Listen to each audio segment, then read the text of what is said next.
I have a question in reference to the arrearages. I know that with Prestige we used to always post the arrearages. So how are we in that? Because I know once we get this increase, we're going to have some more arrearages.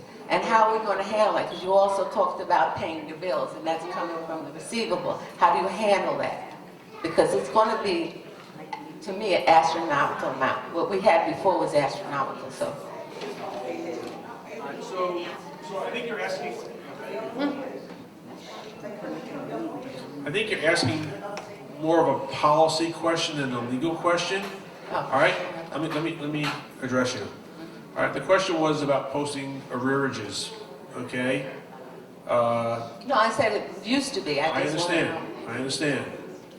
I won't suggest that it may be unlawful.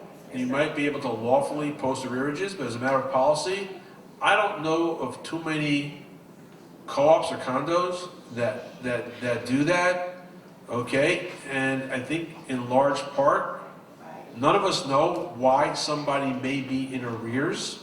Nobody knows what's going on in my life, like I don't know what's going on in your lives.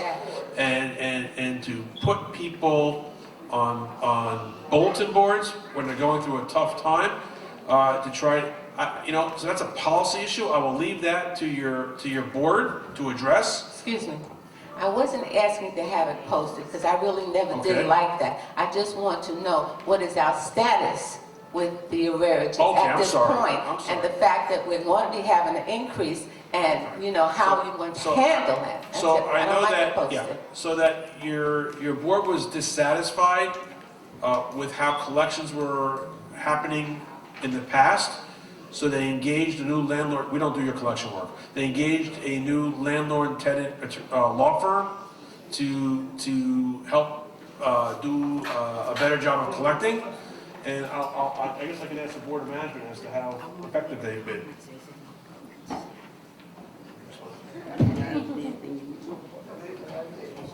Well, the arrears have been going down. However, there have been a lot of people passing away, and some of the arrearages that may be documented are on apartments that actually the totals keep running. Like you have some apartments who are now occupied by shareholders. However, the previous bill may reflect on the arrearages, but it's not accurate because they have left already.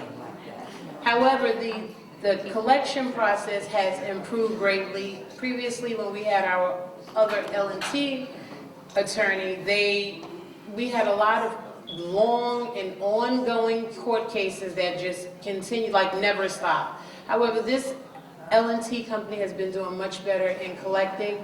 Also, when there are issues in having to take possession of apartments, that's been happening also in a more expeditious manner. But thank you, Ms. Alameda. Just wanted to talk about that. Just so everyone's aware, there were certain amendments passed for the Mitchell-Lama rules and regulations. And one of the changes is that you don't have to wait for a public administrator to be appointed, which could take years. And an apartment sits empty and there's no money being collected. At this point, I think it's 120 days, David? 120 days in, you have a right to take back that apartment and move forward. So I think that'll be very, very helpful, not just for Esplanade, for many Mitchell-Lamas in moving apartments where people pass. To that end, it's extremely important that all of us, I include myself, have a last will and testament and have people in place to handle our affairs if and when we pass. Because unfortunately, none of us will be here forever. Okay, so if you haven't done that yet, something to think about. Just one more question. This is on the financials.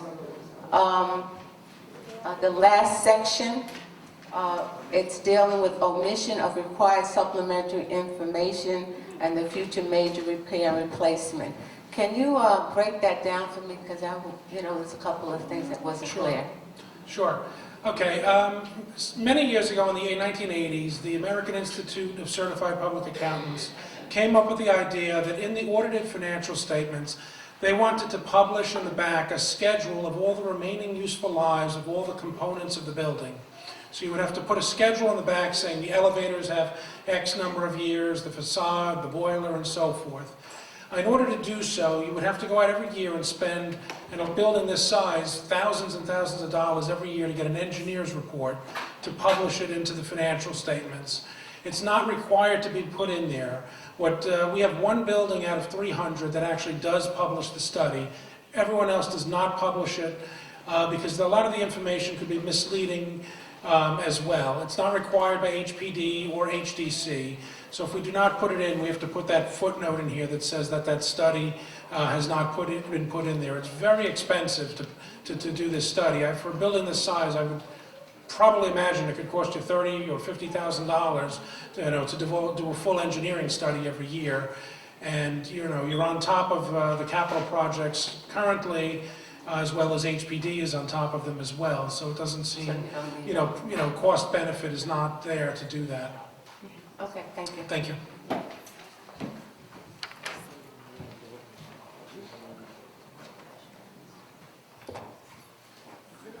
Hello, everyone. My question is for Mr. Leber. Yes, Ms. Thomas.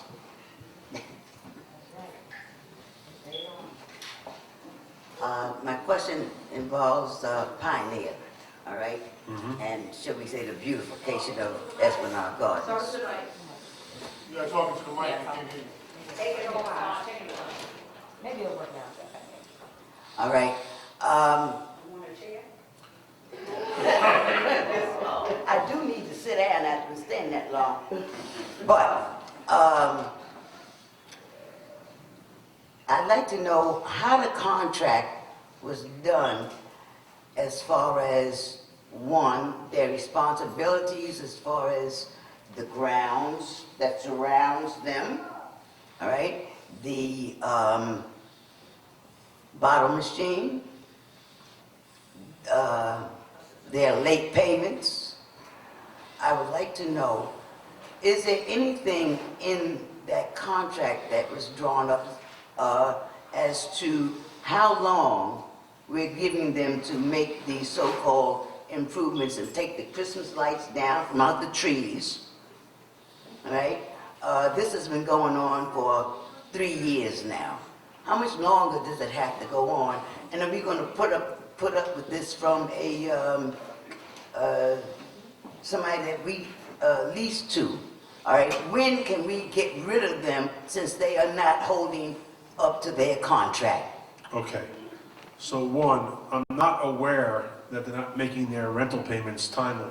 To my knowledge, they are making their rental payments. Well, the board's minutes shows that they have been delinquent in their payments. Okay, now if you want me to, can I point it out for you directly right now because I don't have it with me, but that's the case. Okay, it may be from minutes from earlier months while there were lease negotiations going on, but to my knowledge, I'm not arguing with you, but to my knowledge, the lease was, I believe, signed on September 2nd. Okay, and I thought they were current. It was an outstanding. Yeah, September 2nd. so when that was signed, Esplanade received $150,000 in money because we built into the lease something that at the current operator of the store took over, he would have to pay additional funds. Yes. So we got that 150. 1 second. There was past due water charges from years prior, and we collected that $20,000 as well. We collected the back rent that was due for 2 months as well, okay? And we also collected, because the lease had expired as of December 31st in the prior year, we collected the increase from January 1st through September, the incremental difference between the old rent and the new rent. We collected all that as well, and I believe they're paying timely. So that's issue one. On the redemption machines, they were required under their lease to move those, bless you, the redemption machines inside. That should have been done already. So you're correct in raising that point as to why it was not done. We are waiting for a response. We've already notified the tenant that they're behind, and they have to do this, okay? And so the board, at its next meeting, will be addressing that issue. I am unaware of the Christmas lights on the trees. I know my wife is taking my Christmas tree down as I'm here today, so I can't speak for what they did. The grounds, I just don't recall who's responsible for shoveling the snow and maintaining the sidewalks on the perimeter. Okay, I just don't recall. Mr. Lepper, please. Okay, number one, Yes. you have been our attorney for what, Don, 12 years or so? Yeah. All right, now, number one, or 15, whatever, too many. Okay. All right, but the point is, those grounds in front of that can machine has been filthy and contaminated Okay. for over 7 years. I'm not gonna say from the very beginning, because they didn't have the bottom machine there then, okay? But those grounds have been that filthy. I know at some point of your tendency here, you have had to walk past that area, unless you did it at night with blinders on. That's number one, all right? Number two, you made it, the point, you made it in your statement that they were behind. I said they was behind, you said they were. Then all of a sudden in your statement, you say that they have caught up. That means that they were behind, all right? Number three, all right? The Christmas tree lights, all right? Our 7th Avenue steps, between 7th and Lenox, all right? We have had these garbage bags up there for 5 years or more, okay? Esplanade ain't getting them down, we already see that. But they are pioneers, garbage bags, people that come to work or do things at Pioneer. So therefore, that's their responsibility. They are making our grounds look like a pit stop, all right? The board is not doing anything about it. My question again to you is there anything in their contract that makes that we can put them out, especially since they are more than 90 days behind and removing the bottle machine anyway? You know, They're not more than excuses. When is it going to be done? They are not more than 90 days. They are more than 90 days. You say they signed the contract in September. They were behind since last year. Come on, what are we doing here? They are not 90 days behind. All right, you count. They are not 90 days behind with regard to the bottle dispensary. It should have been moved after the first week of January. We are still in January, so they're 3 weeks. They are 3 weeks behind, and we're addressing it. I was unaware of the garbage bags till about 30 seconds ago. Okay, as far as the grounds are concerned, I think the grounds that are an issue relate to the dispensary area, and we're working on that. Okay. I'm not going to suggest to you that Pioneer has been a perfect tenant, okay, but the board made a business judgment decision to collect the $150, the $20, and the retroactive rent, which is about $35,000, okay, and put that into Esplanade's pocket and not risk a vacancy. So we're clear what a vacancy means when you were getting market rent, so you're clear. You have to pay commissions to a brokerage firm of approximately 15% of the value of that lease. It's not insignificant. You have to carry an empty space, okay, and not receive the income from that space. And because the market is so weak, tenants are requesting anywhere from 4 to 6 months of rent abatement, if not more, and an allowance to do construction.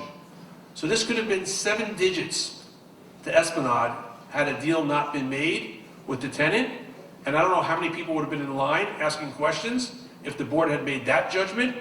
So I apologize if it's imperfect, but sometimes you can't let perfect be the enemy of the good, and we did the best we can with what we got, and we'll continue to try our best to make it better. Hold on.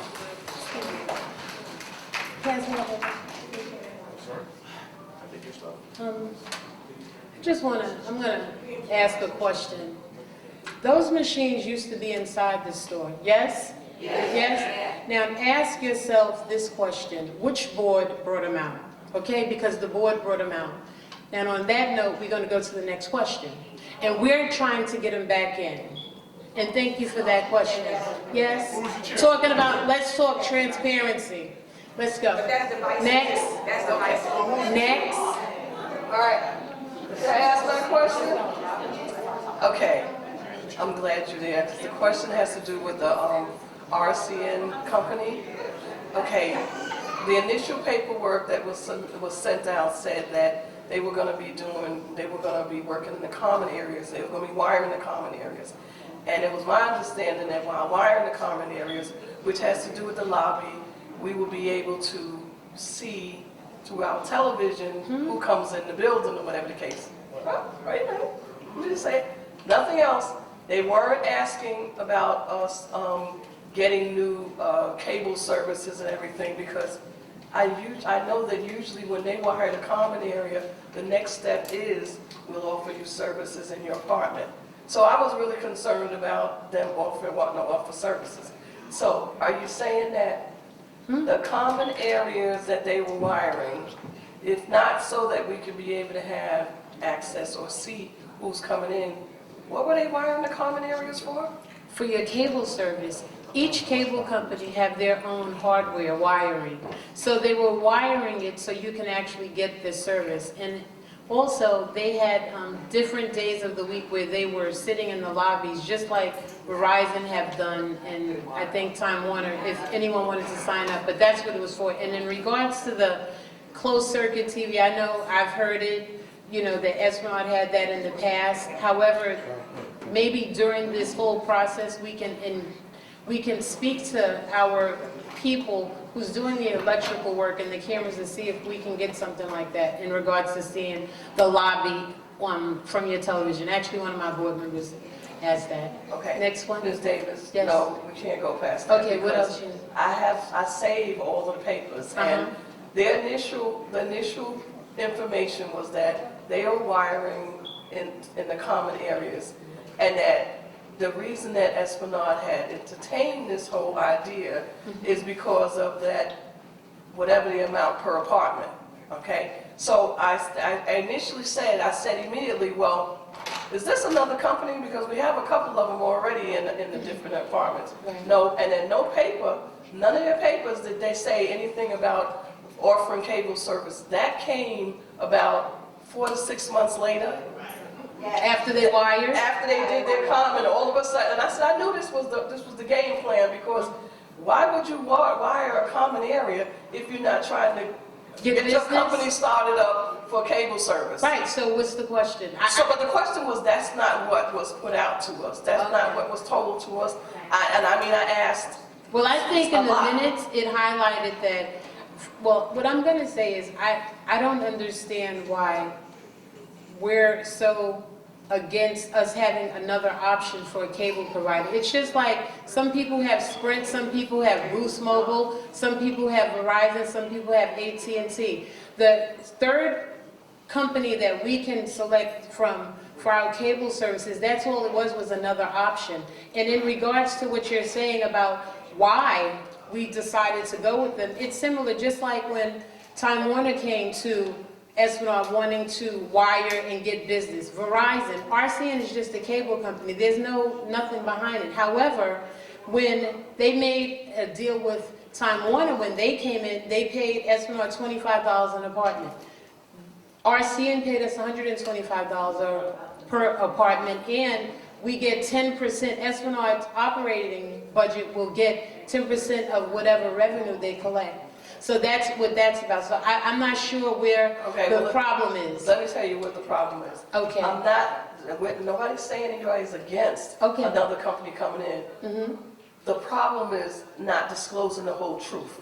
The truth of the matter is that none of that was disclosed. And if we didn't even ask about what's the point in doing this, we weren't even been told about the money per apartment. So I immediately said, well, when am I getting my money?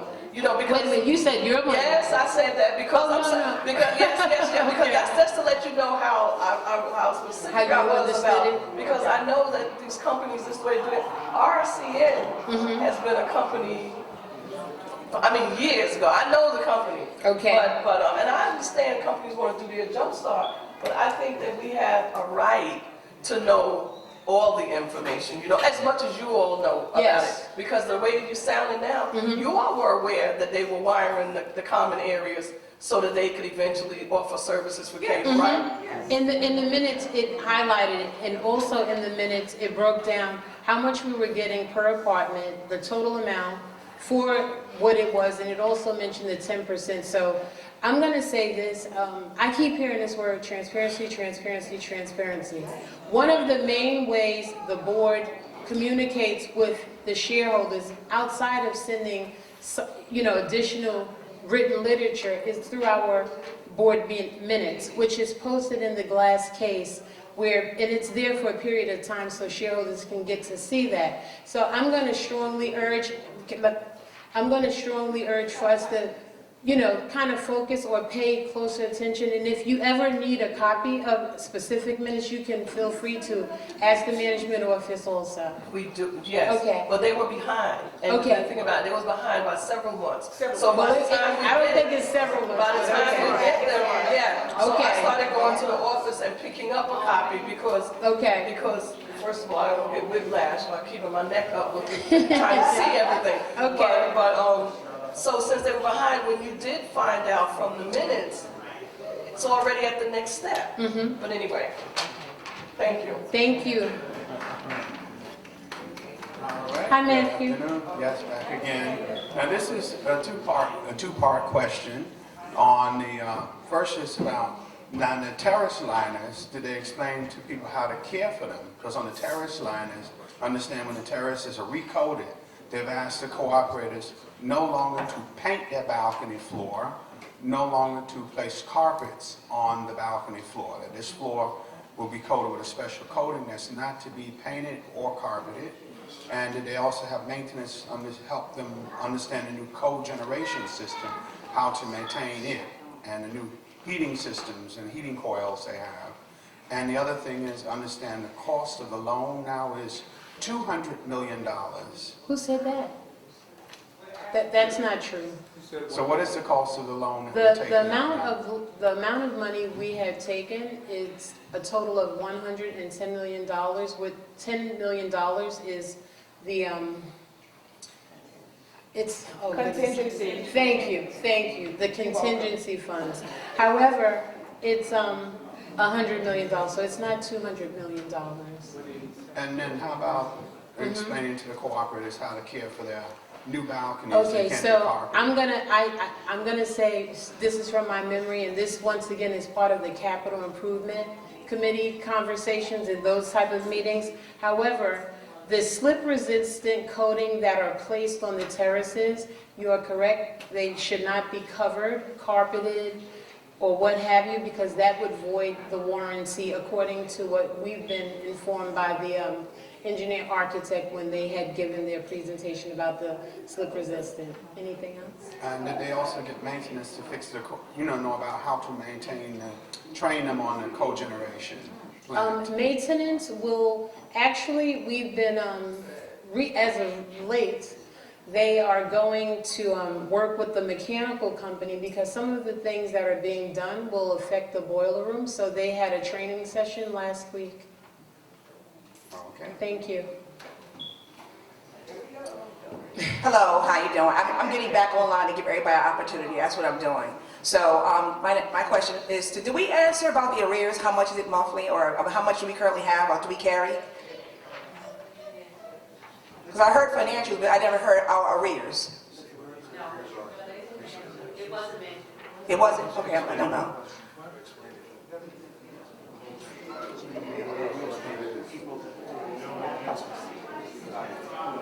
We have it in our case.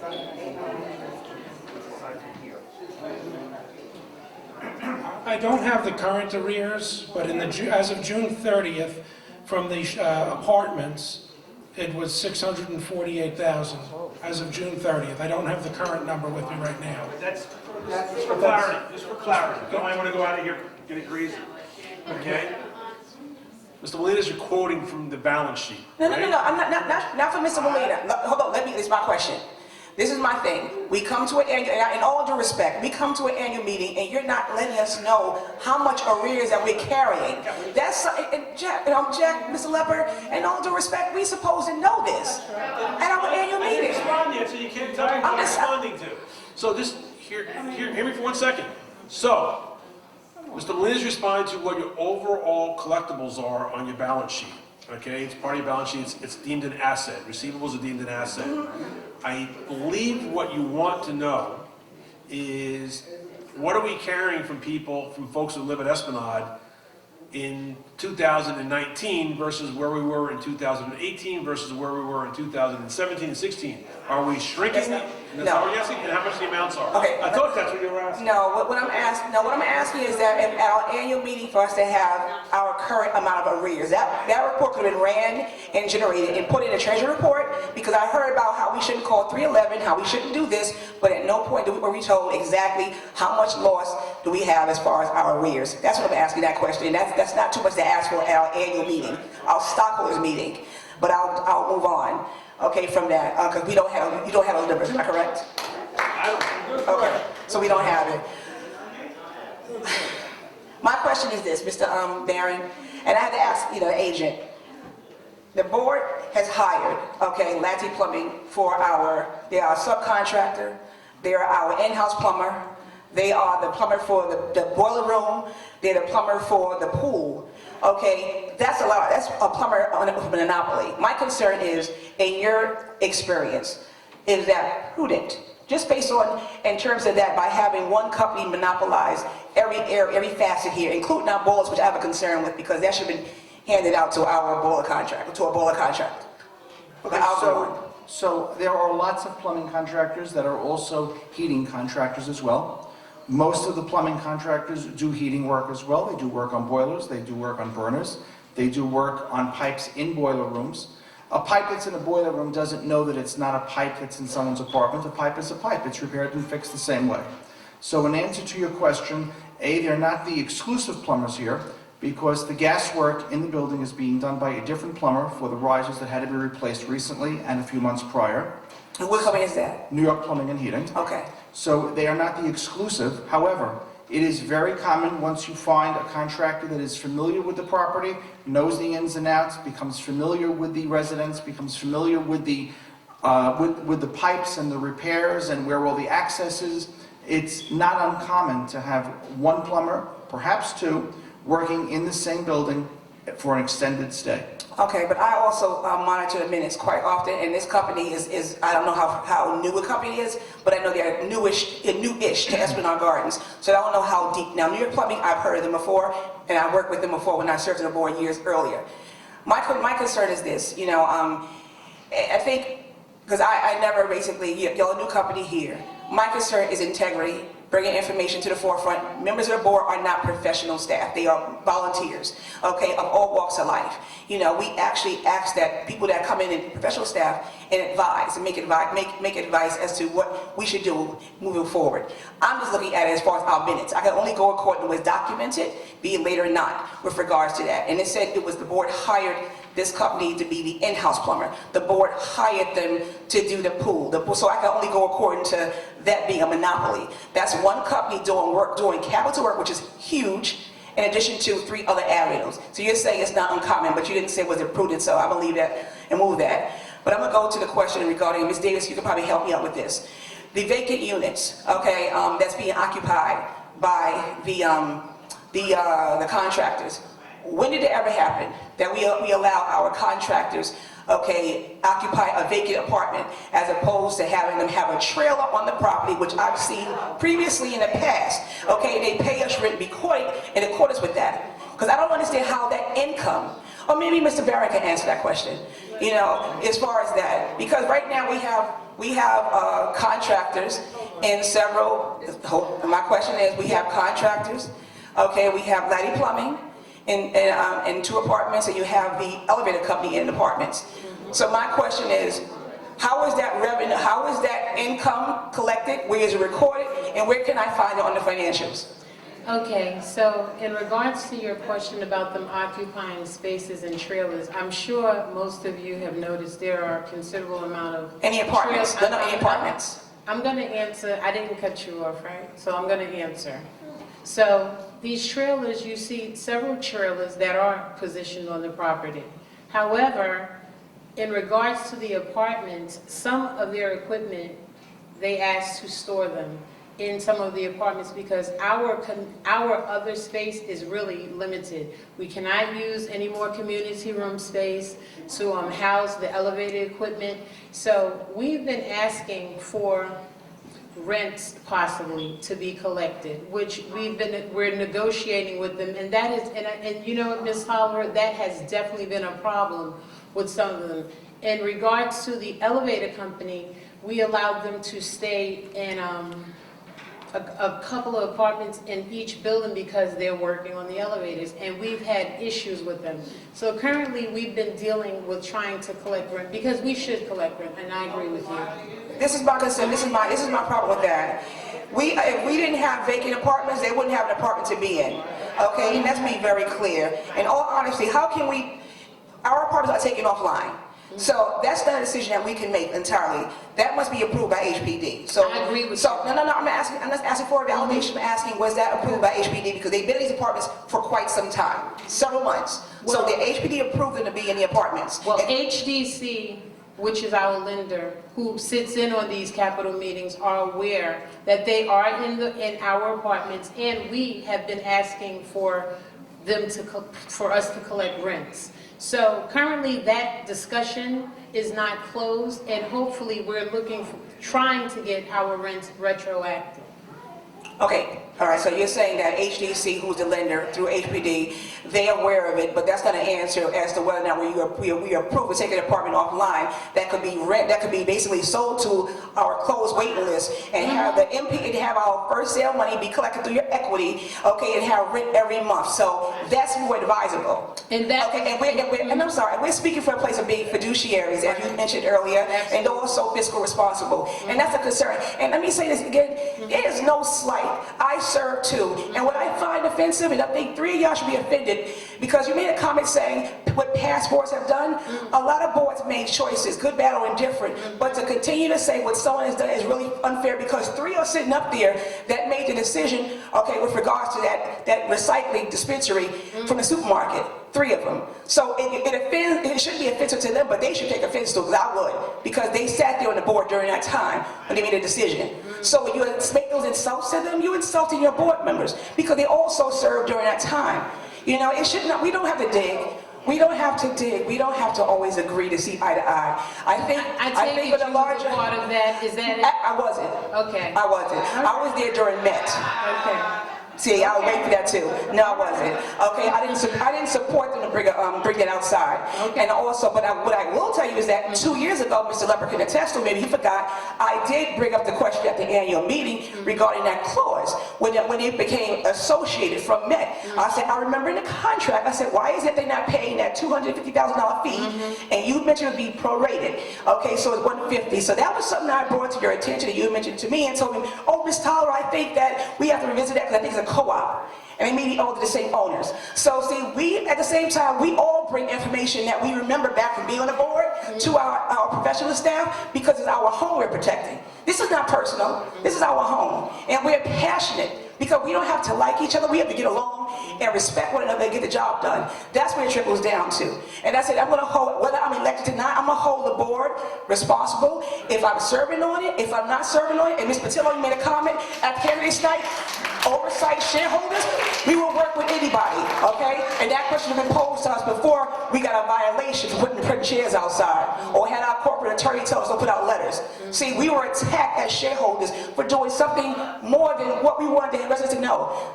Okay, we're not coming at you. We're actually asking the door to be open for transparency. So when I ask questions about Mr. Swaby's company that y'all don't know he's the owner of, and those questions, and Labby Plumbing, and all these things that because I don't know how they got hired or brought in here, but you do.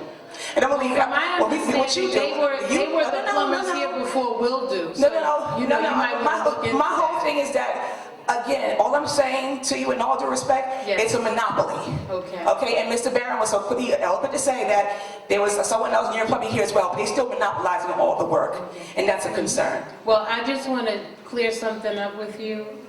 We do not have a contract with the subcontractors. Oh, you know who they are now? Hold on, I'm not, Okay. please. No, you didn't know, hold on, you didn't know who they were a minute Please. ago. We do, Esplanade is not in a contractual agreement with any of the subs. Our contract What is subs? with, okay, never mind. What sub? I mean, you said Never subs. mind, You said never subs. mind, Never mind. But Okay. be clear, what subs are you speaking Anything about? else, Ms. Tolliver? I would, listen, let me say this. Okay, when someone is speaking, I yield the floor to them and I haven't cut them off. So I expect the same respect.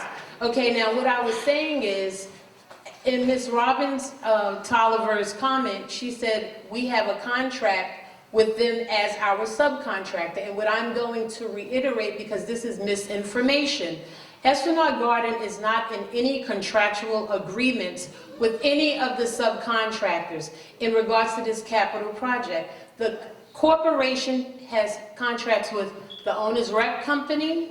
We have a contract with the engineer architect firm, and we have a contract with the general contractor.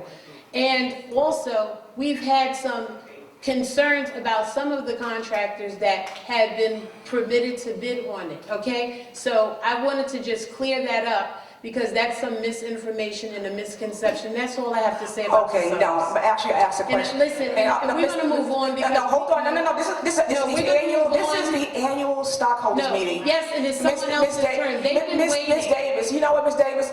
Okay, go ahead. Every meeting for the last year and a half, you have paraded, the board, have paraded these people in front of us and never allowed us the opportunity to ask questions Okay. without being rushed. Okay. So and so right now, I have to ask everything because we don't have, because you cut the meeting off at 9 o'clock. All right, Time we is here. over. We- So my thing is, you're right, No, okay? And the subcontractor, that was one facet.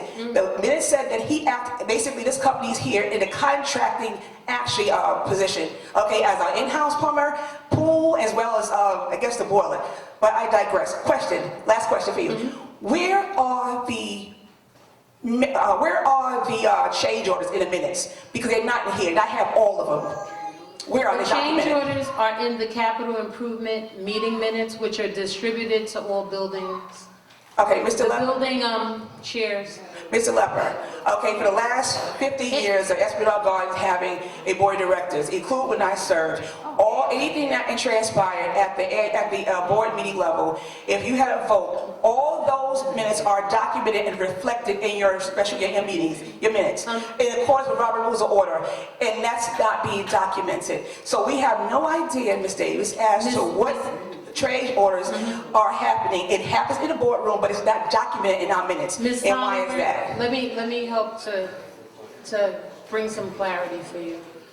The capital project meeting is totally separate from our board meeting. Our capital project meeting are held every Thursday at 10 o'clock, and as it was mentioned, at least 4 board members usually attend that. Which is not a quorum.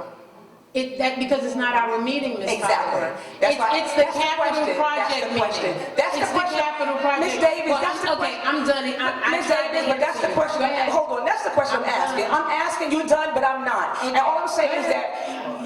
that we have a meeting, okay, in your regularly scheduled meeting, the board vote on any change order that No, we takes place. don't. But then, you don't? So where do you vote at? Please tell me so I know. I'm just clear. I just tried to, and you cut me But you off. just now told me that only 4 board members are there. That's not a quorum. How can you vote for anything that happened at a meeting that's not a regularly scheduled board meeting? See, I know the bylaws and Robert Rules of Order, and both of those are not appropriate, okay? And that's unfair, because now what you're saying is that at a meeting where you don't have a quorum, you make a decision, not you personally, but the board's making decisions. We're 4 persons. At a meeting, I'm going according to what you're saying, and I'm gonna let somebody else go. Bye. Have a good day. No, I'm done. Next.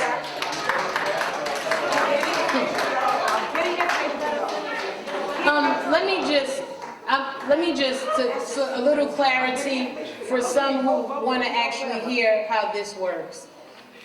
Our capital project team is totally separate from the board's scheduled meetings. Every Thursday, our capital project team, all of the trades meet, and HDC has an engineer that attends these meetings to go over every step of work, everything that's completed, everything that's not, before any change orders are actually issued or accepted. These change orders are actually done through pencil requisitions, and they are oversaw by HDC as well. How do you vote? How do you vote? And we do not.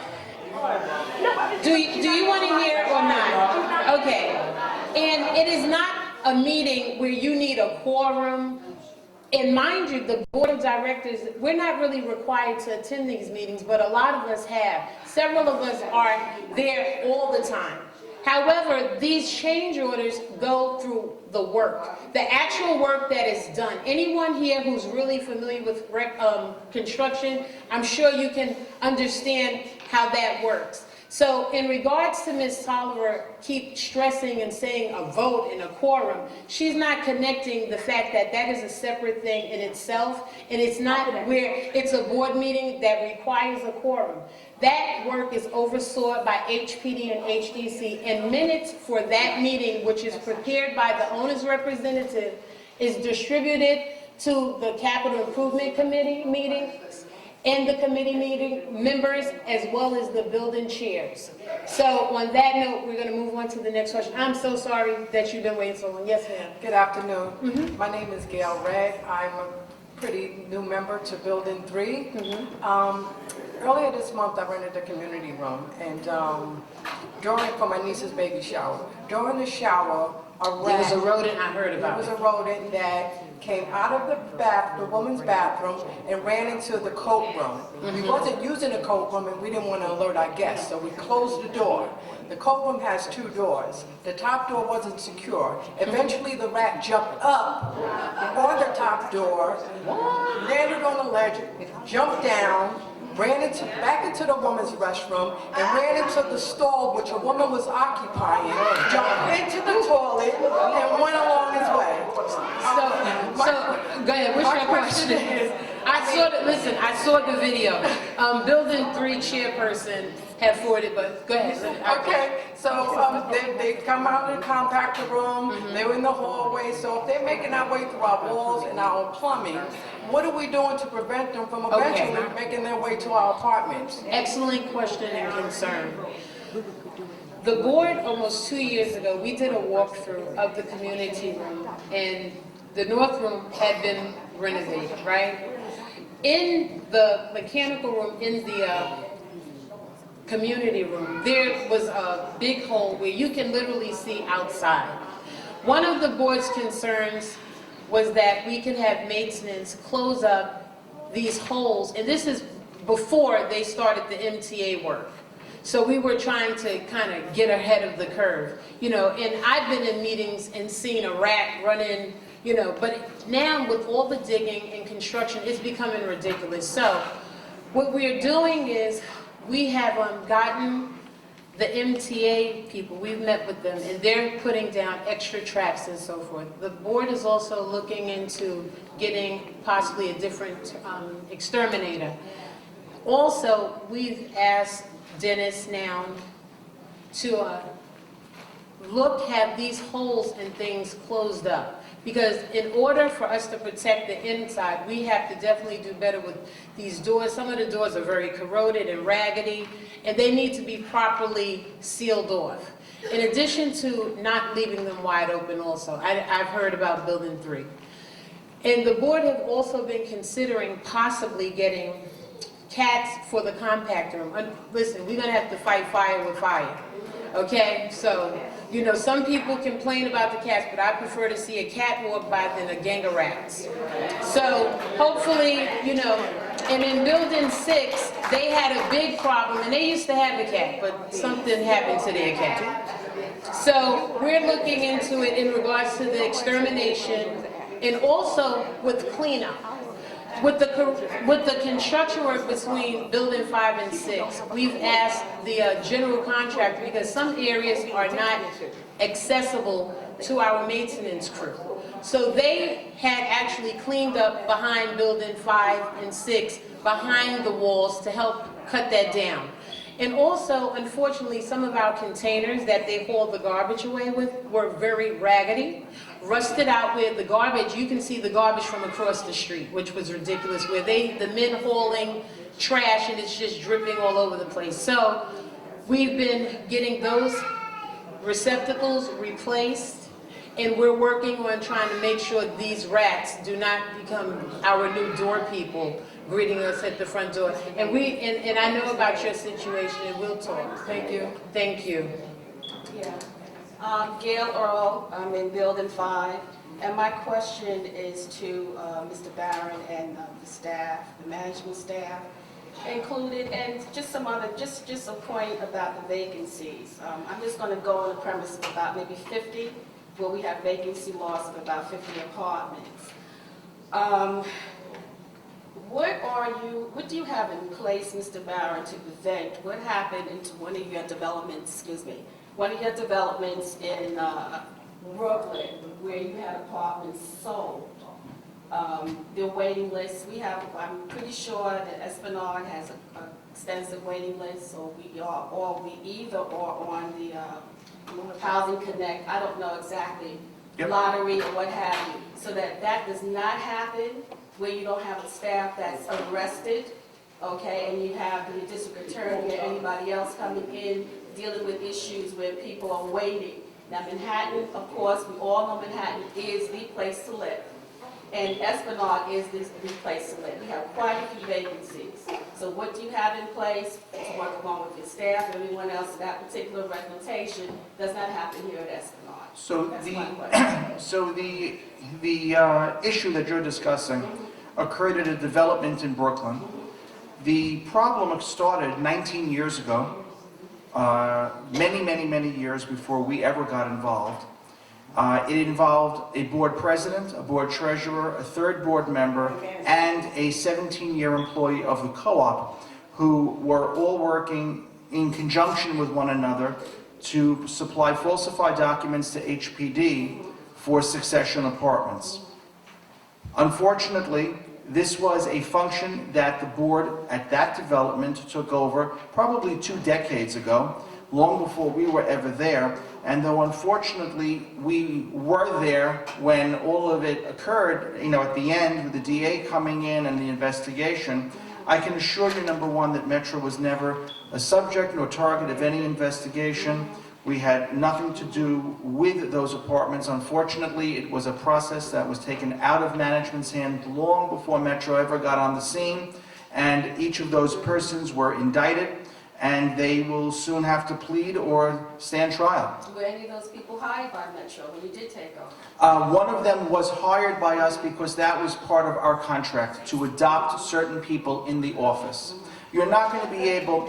There's no way to turn this into a Metro issue, no matter how much anybody wants to, mainly because, and I'm not suggesting that you are, but I want everybody here to understand that what occurred in Brooklyn was something that had been in effect and going on there with 4 corrupt individuals for close to 20 years, okay? And unfortunately, it was a function of the board, and very clearly, so now that is, at that point, this is a function now, here, this is not a function of the board, and I don't believe it ever was. It's always a management function. We follow a waiting list. There is the website on HPD's website, Mitchell-Lama Connect. The waiting lists are posted. It's all followed in order. All of our applications are sent up to HPD with the appropriate documentation for their approval. All applications are approved by the city before they are handed stocks and leases. So the proper ways that apartments are sold are followed here at this development. So, I can only tell you that when you're dealing with a corrupt group of people, corrupt acts will occur. That's not the case here, so I don't have those concerns. Okay, well, corruption is everywhere. It doesn't matter whether it's HPD or any agency. And as the head of any agency, you always have to be privy to the fact that you may have people under you at all. I'm not saying that that's the case now, but Understood. I'm just asking that question. And Sure. you did also mention that when you took over, you and your staff, you had a lot of issues of trying to, in the transitional period. And I'm assuming that any serious problems that you had, you let the board know, and then of course the corporate attorney know. Are we going to pursue, I guess that question could be our corporate attorney, prestige management, any type of issues happen where certain bills weren't paid and certain things weren't done? Are we pursuing the former company? Because you would know what happened if you took over in your transition. That's the question I have on that. As far as the vacant apartments are concerned, I do know that at some point in time, even if we have to use an office for an apartment for an office for any reason, use and occupancy can be used. Use and occupancy means that there's still money coming into that particular apartment, even though it's not being rented. The same thing can happen when people are waiting for succession rights, where the reality is you're not collecting rent from the former tenant, the former shareholder, but you can calculate who's staying there now and allow them to pay whatever they can afford to pay. So use and occupancy, the flow of financial money still comes into the corporation. So the same thing can happen if we have forced to allow one apartment or two to be used by any of our contractors, have them pay use and occupancy, whatever the cost was, whatever we deem it to be. Ms. Earl, you're absolutely correct, and that's why we're looking to possibly get a market value for the maintenance, and we're dealing with that. In regards to pursuing anyone about our issue, Problems that we have. that too is under review. Okay. Thank you.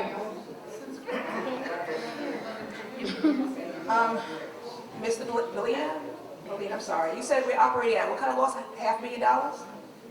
I'm just curious. I don't have it in front of me. You had approximately $500,000 surplus before depreciation. Right. But you were required to put $1,020,000 into the reserve fund. So once you take that out, it flips the profit of $500, to a loss. Right, look at the variance of $512,000 in here. That's why I asked that question. Okay, that was basically just to verify that. Okay. My question also, not so much for you, Mr. Belina, is to the board.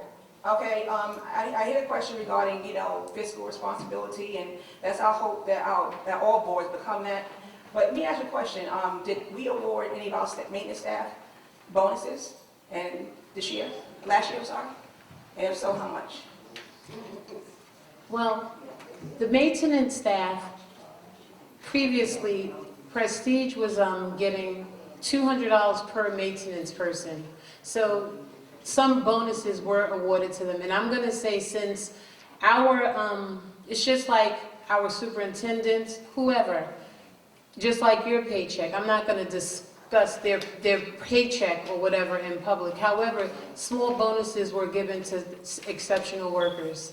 Okay. Anything else? Yeah, that's not disclosing. They are our employees, and we are stakeholders. Right. Okay, just to be clear, it appeared that $200 was awarded to each of them. Okay, 58, 59 maintenance men, and Metro received $1,000 bonus. And What? I'm just asking a question. I'm asking the questions. I don't know. Metro Management didn't get any. But clear it up, because I'm just asking the question. Okay, so they didn't get that, but also the superintendent also received 3 weeks. Okay, now that's in your minutes before you say it's not there. I'm not, well, first of all, I wasn't going to say that. And let me just say this, Ms. Tolliver. I'm not doing combative. I'm not doing that. I'm so Well, then sorry. someone else can answer that question. Yes, they can. Okay, thank you so much. Hi, Ms. Patillo, can you tell me, please, as the treasurer? Ms. Patillo, is she still here? Yeah, exactly. What arbitration? No, excuse Tell me? you in a second. No, Jack, please don't shush me. I'm not shushing you. I'm going to tell you in a second.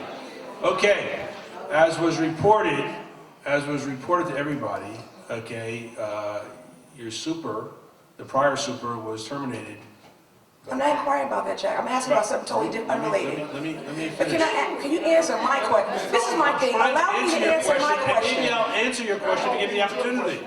Okay, because your super was terminated, and because your super is now challenging that termination, we are in an arbitration.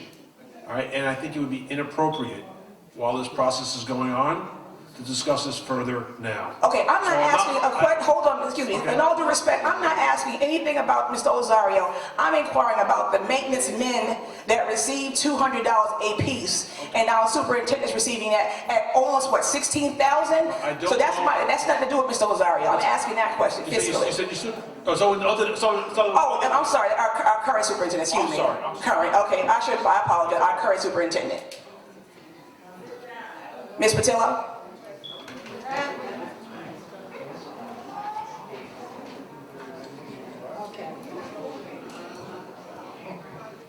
The bonuses that the maintenance men received was the sick pay that they did not use for the year.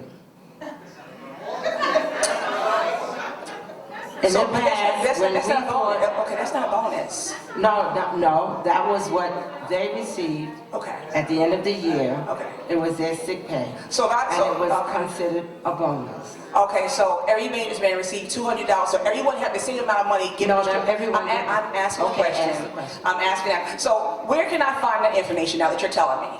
Just so to be clear, because as far as that, because when y'all put votes out there, it specifies an amount. Okay, so when we see, and I add numbers up, so I'm just going according to what I see. So they're saying that their sick days was totaled up and given to them, okay, at the end of the year. So, and they all equaled up to the same amount of money or different amounts? No, it varies. It varied according to how many days they took off. So how do we get to the $200 number? It based on what their salary is for that day, for however many days they did not take off. Now you're saying that Yes. I'm asking about bonuses, so I'm not sure what you're saying. what is I'm not discussing the collective bargaining agreement through the Realty Advisory Board. That I'm not discussing. I'm discussing something totally different. But at this point, good night.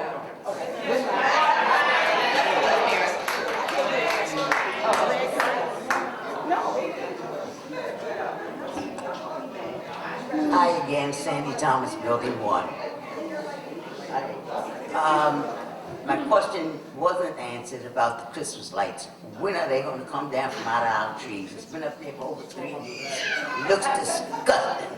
When is it coming down? This board has been asked that question I don't know how many times. Now, how many times you want to give me an answer? Christmas lights. The bags in the trees. It's the bags. They're Christmas lights, baby. Tree. When are they coming down? Ms. Thomas, you do know when the wind blows and also garbage blows all over the place. So I could not give you a specific answer to tell you when to expect the bags from the tree to go away. However, They have I never do gone know. away. When are you going to take them down? Okay, as soon as possible. Oh, so that's been 3 years then. Okay. All right. Never mind. I think it would be prudent. How much is the, Hold on. I didn't get the, Tony has I didn't hear, a but good how much answer. is the pool going to cost us? To answer your bad question, I think it would be prudent to wait until the recycle units go inside wait for units to go inside before those trees are cleaned out, because otherwise you'll be back doing it again. And then we can work on it, if we have to do it ourselves. Oh, you think that's a good answer? That's why we've been waiting 3 years. The bags keep piling up. All right. Hey, that's it on the bags. Okay, that's it. I didn't quite hear how much the pool was going to cost us. Because we don't have a number yet. We said that we need to get the projections of what it's gonna cost for the pool. Tony gave you 3 breakdowns. One, the steel, the galvanized steel and the concrete, and he also said that we're waiting for proposals. As soon as we know, you'll know. When did we find out that our pool was no good? About 2 months ago, that it was 2 months ago. unsalvageable, somewhere around there. I'm gonna say maybe 2 months. Yeah. 2 months? Yes. Well, when do you expect the pool to be open? Or you don't have any idea of that? Well, hopefully it'll be open for next year. However, as soon as we get a definitive answer, you'll Next get year. one. Next year. Not this year, but next year. Well, hopefully this summer. That's what we were told. If it changes, we'll update you as we know with the changes. All right? Your answers are great so far, okay? Thank you. Your questions are too. All right. The CIC, I heard it mentioned about minutes and so forth. Number one, I already know about the board's minutes. They don't come in a timely fashion because right now, I think December's minutes are still up there. Yeah, we've only had one meeting in January. This is the end of January. Yeah. This is an annual stockholders meeting, and we don't even know what the hell is in the minutes. Okay, Ask so- the questions about, okay? So therefore, that's why the question is on the minutes. Okay. When are you, and I could say that, should I say you're relatively good because you're only a month and a half behind now? No, as not at opposed to 3 months? Not Because at you all. were. Listen, not at all. I've heard about some of the board minutes being posted 6 months. However, let me just answer your question about the minutes. The December 3rd and 17th minutes are posted. The next meeting after that the board engaged in was January the 7th, the open shareholders meeting. Our last board member in the board meeting in the boardroom was January the 7th, January the, which day was it? The 21st, I got it. It was January the 21st, which was 5 days ago. So we will be getting those set of minutes, and that's all the minutes we owe. But thank you. We're trying to keep up. And as it was mentioned, and also, I just want to say, in regards to the minutes posting, our board secretaries have worked hard. And we do have a lot of other meetings that we attend and are involved with. And in addition to them being volunteers like everyone else who volunteers on committees and other avenues here, they have experienced some challenges and family emergencies and things of that nature. So I'm going to ask that, and I apologize for the minutes being late, but I'm going to ask that we have a little bit of leniency and consideration for volunteers, seriously. But thank you for noticing. Anything else? What happened to the 2 TVs, brand new 2? That was in the maintenance, the management office? That's right. They went with the old management company. What's next? No, they didn't go with the old. Yeah, they did. company. That is not true. Okay, well, when the office was open up, the TVs were gone. The only thing that was there were wires. Okay, so if you're asking about their TV, I'm confused about the question. Where are the 2 TVs is the question. What are you talking The about? brand new TVs that was in the manager's office. Like, and we're gonna say, like, this was like 4 months or so after. Where are the 2 new TVs that were in the manager's office? Ms. Gittens said that there are 2 TVs still in the office. Oh, they are? Yeah. Where they going? Where are they? Where do we plan to put them?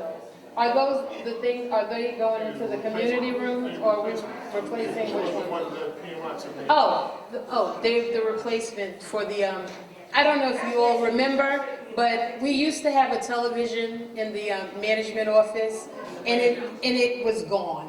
So we have 2 new TVs. I guess they're going to install them. However, they're still in the boxes. If you like, you can stop by tomorrow and check them out. I will. Okay. Yeah. Next. Thanks so much. You're welcome.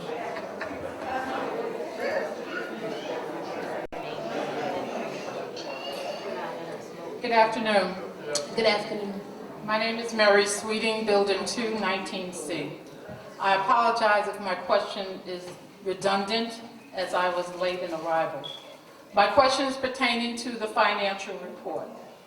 I asked at our last meeting for the accountant to be able to explain the omission of the required supplementary information. I asked, I'm sorry if it, and let the accountant, and please identify your name. And Sure. one question with you being the accountant firm is, when did you take on the accounting responsibility at Esplanade Gardens? And was there a transition that you would deem to have been appropriate with taking over the financial responsibilities of the corporation from the time that the former ones were there up until the time that you received on the receivership in it? Sure. Okay, my name is Robert Molina from Prize M. Molina, Underlack and Company. I met with the board over the summer in July. I was hired to do the June 30th, 2019 audited financial statements. Part of the rules of the accounting rules require that we reach out to the prior accountant to request information. So we requested opening balances and certain schedules from the previous accounting firm, and they complied as they're supposed to do. So we received the information from them that was necessary to have the foundation, the starting piece. And then we conducted the audit. As to the other question that came up earlier today, but the short answer to that is that we have one building out of 300 that publishes the study in the back of the financials. In order to do so, you would have to go out and hire an engineer to come up with an evaluation of the remaining useful lives of all the components of the building and publish it in the financials.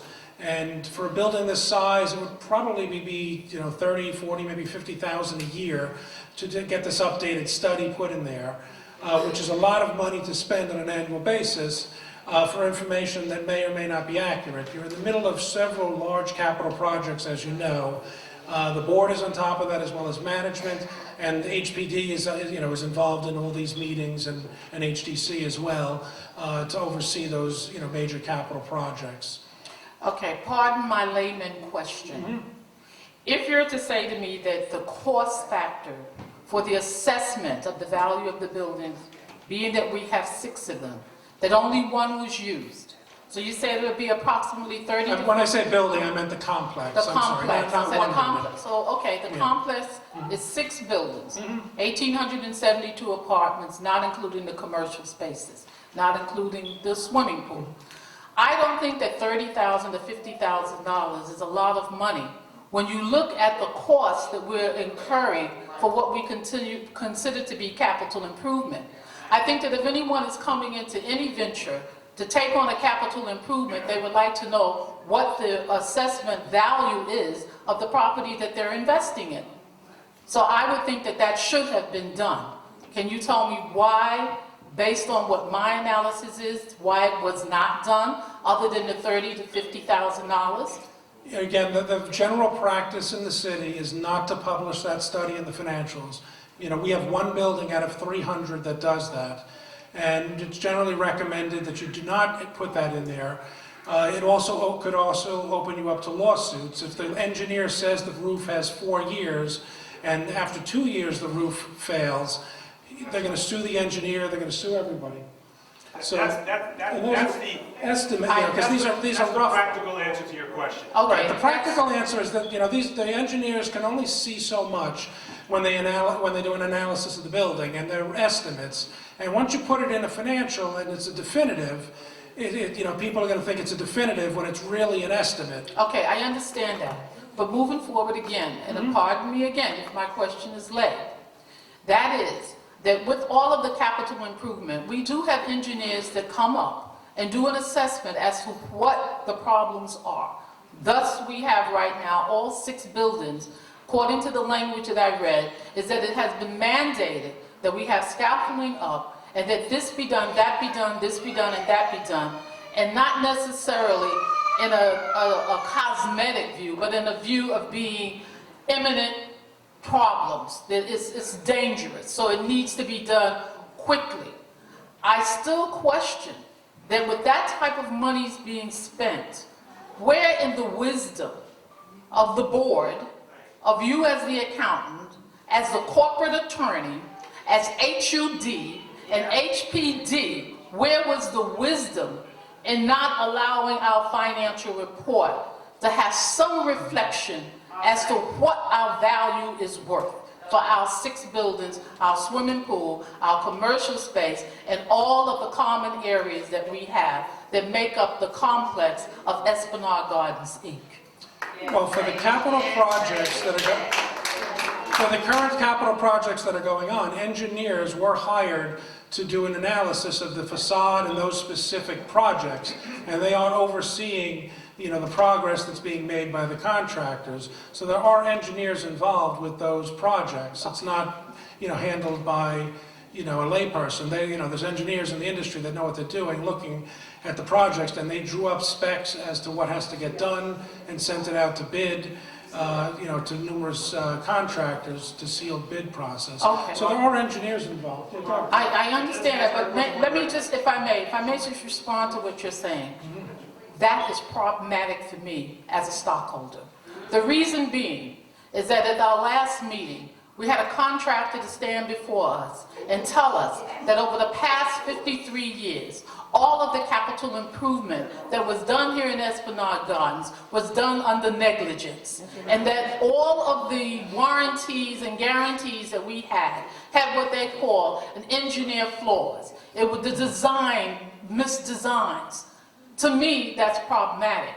And if that be the case, then Esplanade Gardens shouldn't be paying for none of our work right now. We should be going back to the initial contractors, back to the initial engineers, based on your statement that the warranty would be a litigation. Because if our pool was designed incorrectly, the initial pool with the design, they said that's what we were told, that now we have to dig up our whole pool because the whole foundation was incorrect. I think that that is problematic. I think that that gives our whole construct of what we're worth to be questioned. Again, with the report, where we get to the assets and where we get on page 3, the concern that I have is the operating reserve fund for 2018 is blank. For the other one is the capital reserve fund for 2018 is blank. Did you not find that that should have been questioned? What were the amounts? Why were they not transferred once out? There was no, when you refinance the loan, in addition to the replacement reserve, they established an operating reserve of $1,000 per unit, which I guess has added some interest since then. But that account did not exist last year, nor did the other capital reserve account. So they're new accounts that have set up and being funded. Was that in the last report that you received, that the stockholders received? Did we receive that information?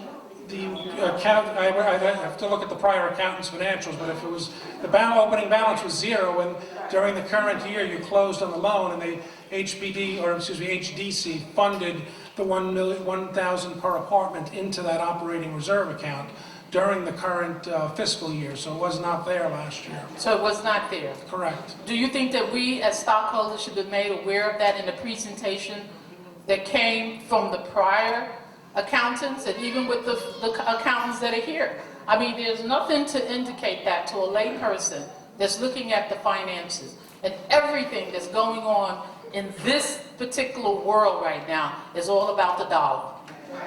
It's all about the dollar. Either you got it or you don't got it. And I don't say have it, got it or don't got it. Well, and if you look in the footnotes on page 13, it's a schedule for that, and it shows the beginning balance was 0 in that account, and the verbiage says, pursuant to the refinance agreement, note 6, the corporation was required to establish an operating reserve account equal to $1,000 per unit held by HDC. So that explains why the beginning balance was 0 and how it was established during the current year. Okay. Did you make that clear to the stockholders today?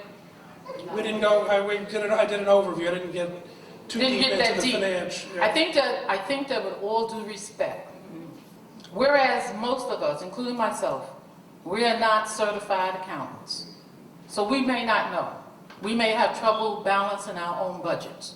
But when it comes to the fact that we're going to be assessed with an increase that is so phenomenal, and we're being told as stockholders that we have to comply to make that payment, I think with all due respect, we should be given a little bit of more attention to educating us by our professionals who we do pay to make sure that we understand and can comprehend so that we can govern ourselves accordingly.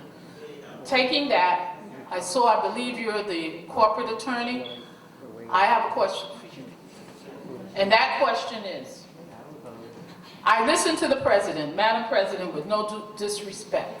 If I understood what was said, and please correct me if I'm wrong, I understand that the Capital Improvement Committee, the committee that you have, the Capital Project Meeting Committee, the CIC, thank you, okay, the CIC, is met, they meet and they receive all kinds of information based on the subcontractors, who the contractors are, and all of that.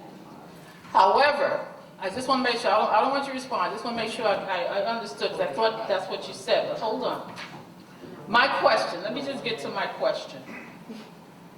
My question is, do the board of directors vote on the change orders when they are submitted to them based on what they're saying has to be done?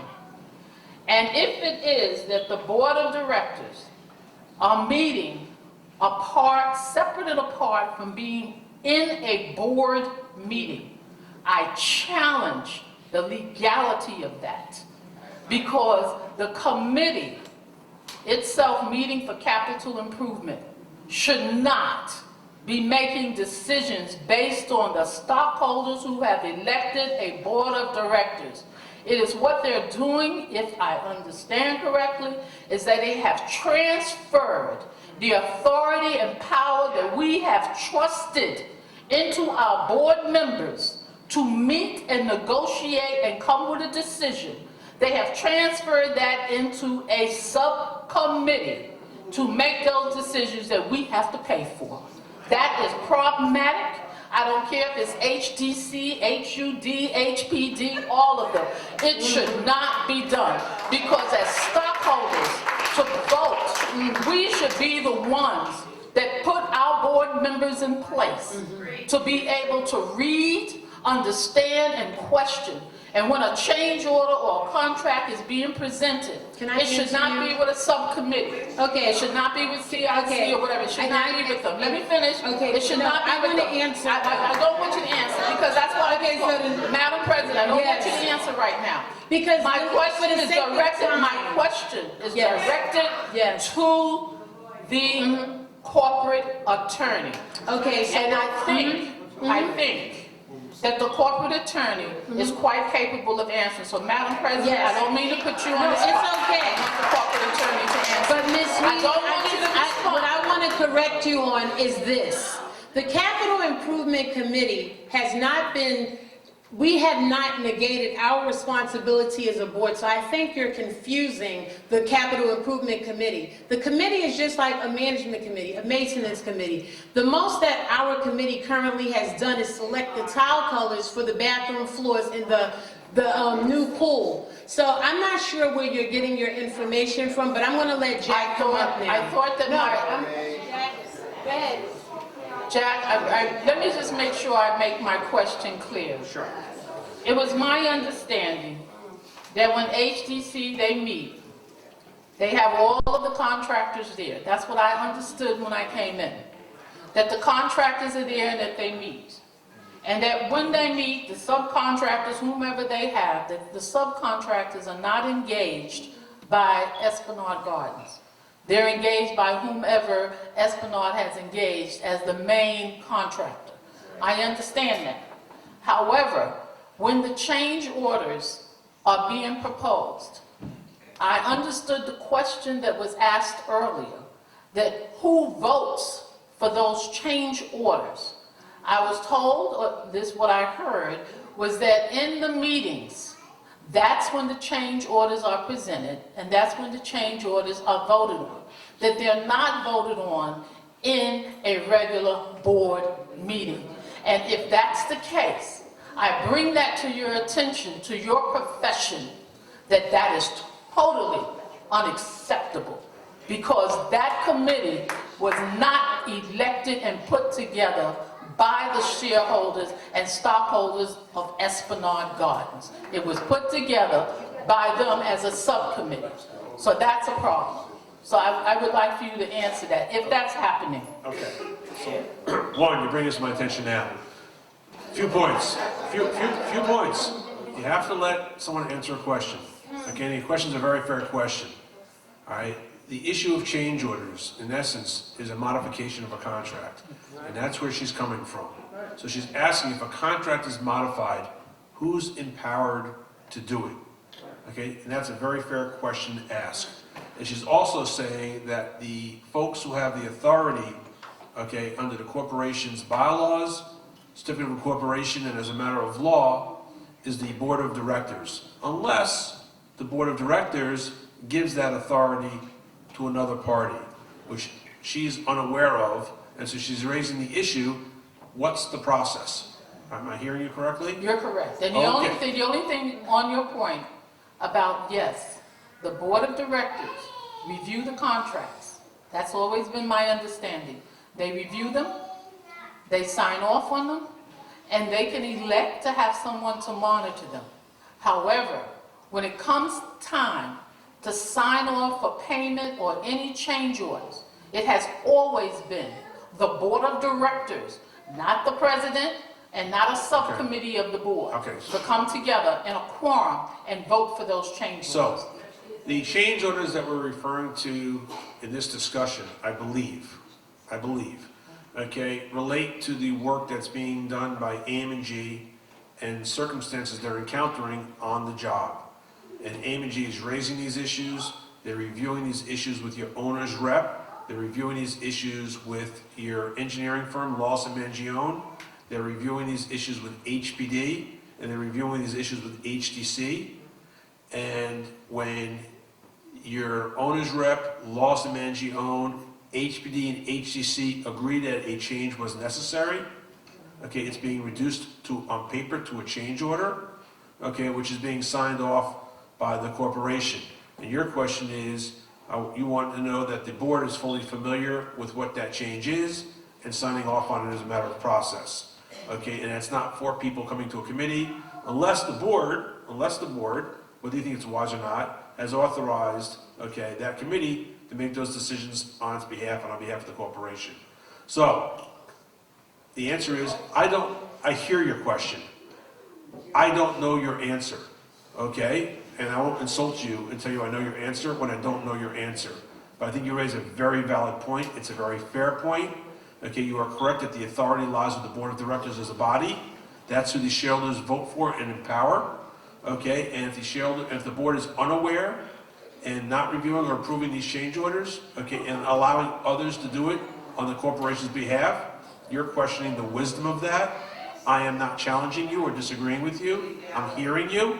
Okay, it's not that it's unlawful, and candidly, just because we're going to, be very open with one another, the board could always ratify whatever it did in the past to move it going forward. I think your question is deeper, which is, do we have a system of checks and balances to make sure that the people who are voted for know exactly what's going on and bless it before they allow it to go on? And I've heard you, and I've heard you loud and clear.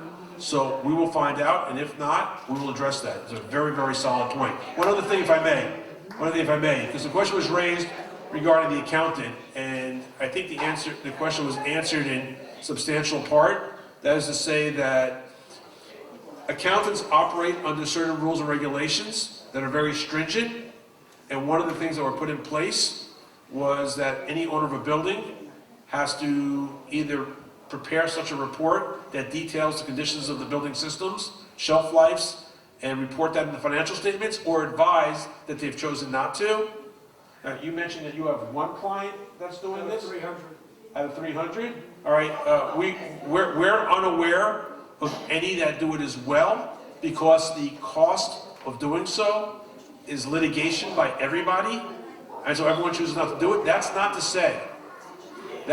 say that the board should not engage a firm to take a comprehensive look, diagnostic of your physical plant, and be aware of the shelf life of the various systems. And that's exactly what was done about a year ago or a year and a half ago.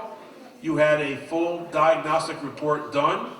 It was presented to the city, the HDC, to your owner's rep, okay? And after review of it, that's how the scope of work for this big capital loan was determined, is $110 million worth of work.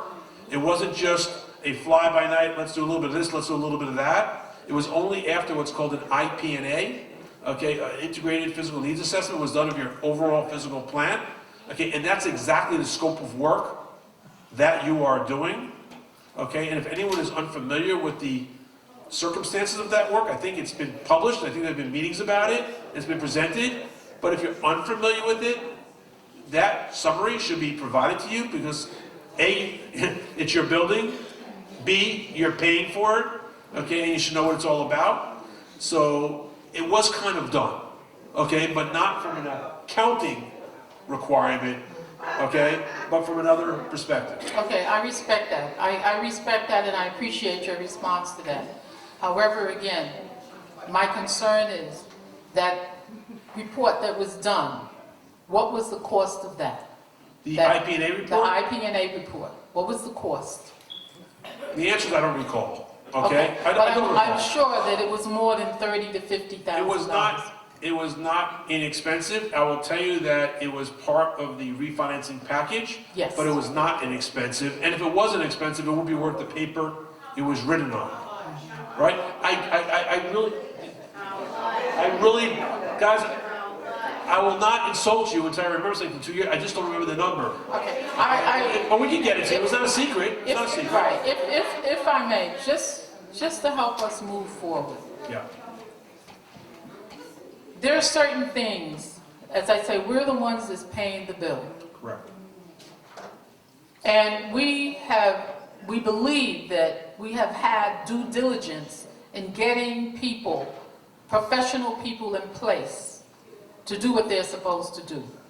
But we all know some people fall asleep on a job and they don't do it. We don't want that to be the case here in Esplanade Gardens. We want the transparency of having our professional people give a report. I have become accustomed to having the corporate attorney give a report to the stockholders just based on any legal issues. Written report. I know we don't want to kill trees anymore, but now we have the electronic version. That is not happening. The financial report, because of the transition within a year of an accounting firm to another accounting firm, with all of the changes coming in, if you just look at the timeline on the signing and the decisions, it becomes problematic to digest in your comprehension as to, what's going on? Remember Arsenio Hall? Yes. That's what's happening. It's not to despair any negativity or anyone's personal objectives, but we want transparency and we think that we deserve it. And when we look at the regulatory agencies, it's no secret. They have not stepped up and done due diligence by the people of New York City for a whole long time.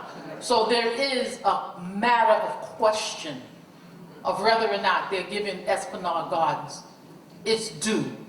And when reports come from the regulatory agencies directing Esplanade Gardens board or managerial staff to do something that's legal, I think that that correspondence should come from the attorney that we hire, from the legal perspective, to say that they have been in receipt of having this done, and it's being mandatory by law or by regulatory agency, and not from a contractor that we're paying, but from our professional staff. So I took exception to being told that we're going to have to do this and do that, and not being told in the manner in which we should receive it professionally. That has no disrespect to our board, no disrespect to the persons that are working here, but it's problematic. And I think that a lot of the questions that people come up with about the rodents and things like that, those are serious. But right now, if we cannot afford to meet our increase, which has been told to us over 2 years, and we haven't received it, where are we to get the monies from? Everybody is hollering about they don't have money, they don't have money. As far as subletting apartments. We don't know how many vacancies we really have, if it's 50 or if it's 60. But I don't know any contractor here in New York that buys the materials for a building and store it in the building that they're doing business and don't give some form of compensation. Compensation should be given. Now, whether HPD or HUD or HGC or whomever, you, anybody else, did not put that before the board members and say, you should be compensated. You can't even go store. I pay storage. If I stop paying my storage, then my maintenance would be in arrears. And those are my personal goods. So I'm just saying that I employ upon everyone that the checks that you get, the checks are still signed by the president of the board of directors? All payroll checks? All payroll checks? Oh, so they go from the payroll company? Yeah. Well, maybe that's a problem. And wait, let me just say why. Because sometimes as a board member with responsibilities financially, if you look and see what you're signing for and who you're signing to, you may think a little bit more about whether they deserve what they're getting. And that's all I have to say. Thank you, and to God be the glory. Thank you.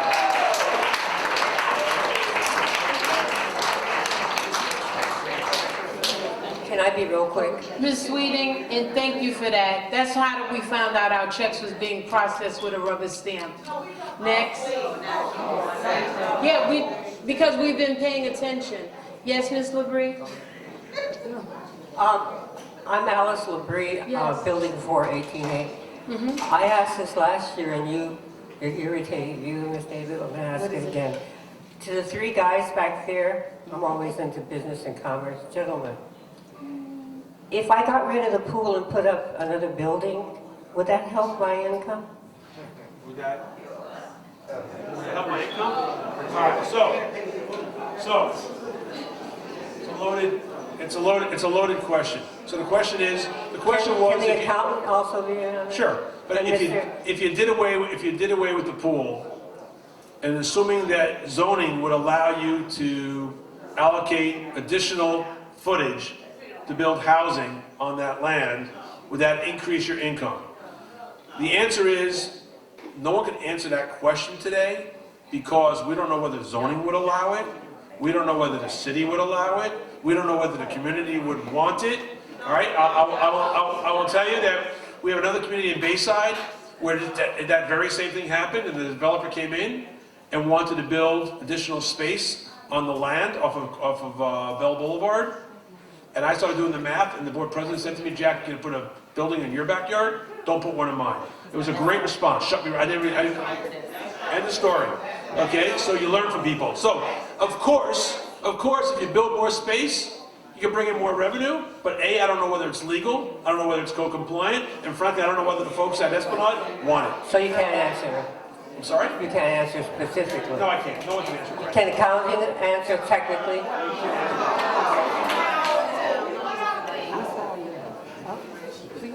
You would obviously have to do a very detailed analysis of this, but bear in mind, if you build another building, yes, you would raise more revenue charging maintenance to the shareholders living there, but you also have more expenses because you'd have to add on supers and porters and security, you'd have utilities, so other expenses would have to be in there. But you would have to, like Jack said, the first step is it even legal or zoned for it? So to spend a lot of time doing, hypothetical what-ifs, accounting analysis, you'd have to get past step one first.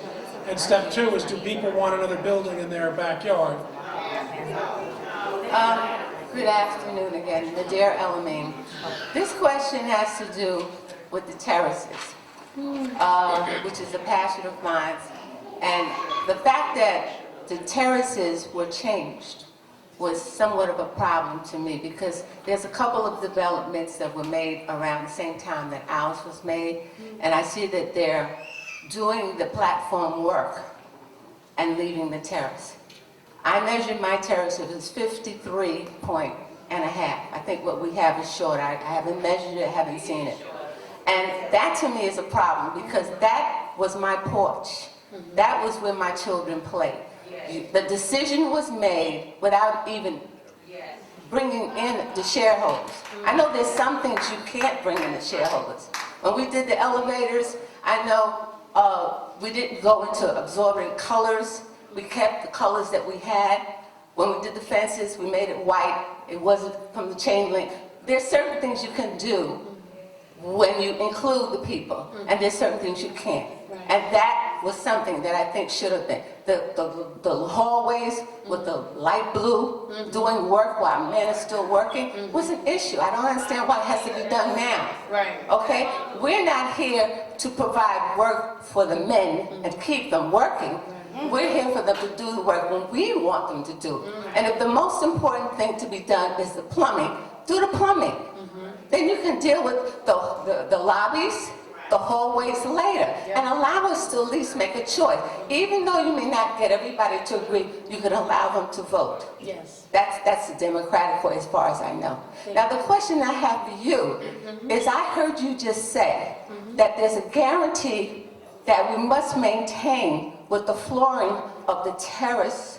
There's some sort of finishing that they're putting on the terrace floor, and it has a guarantee.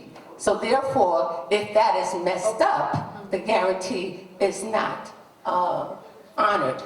Why would you do something? I said, no, I That's a question. didn't say that. If I didn't get it right, explain it to me. I didn't say that. What I said was that the coatings on the terrace floors, they're under warranty, and when someone make alterations to that floor, then it will void the warranty. And please understand, because you said, why would we make a decision like that? That's like if you purchase something and alter it, they have those stipulations in it. So it's not something that we decided on or someone said, we're just letting you know that's what it is in regards to the slip resistant flooring.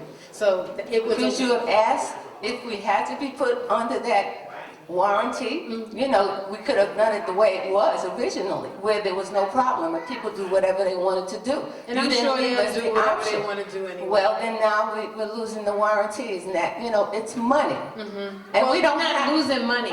we don't have a lot of money. We put in for this loan. That's right. Okay? And even though we had problems with our terraces, they were reinforced over the period of years. Yes. And nobody ever had anything dropped on them. Okay? Nothing was wrong with the rails. And I think that consideration should have been made not to do that. That's my complaint. Building 5 and 6 are gone. I don't know if y'all could change it for 1, 2, and 4. But we're Thank you. Ms. Shirley Robertson. This will be the last question. Hello. My name is Shirley Robertson, Building 2, 25A, Building Chairperson, part of the Oversight Committee. Now, I don't have a question, but I have a comment. Okay. Something that's been weighing on me. I've been here for almost 36 years, and I have never seen anything like this. How do you fire somebody 5 days before Christmas? I'm talking about Mr. Orlando.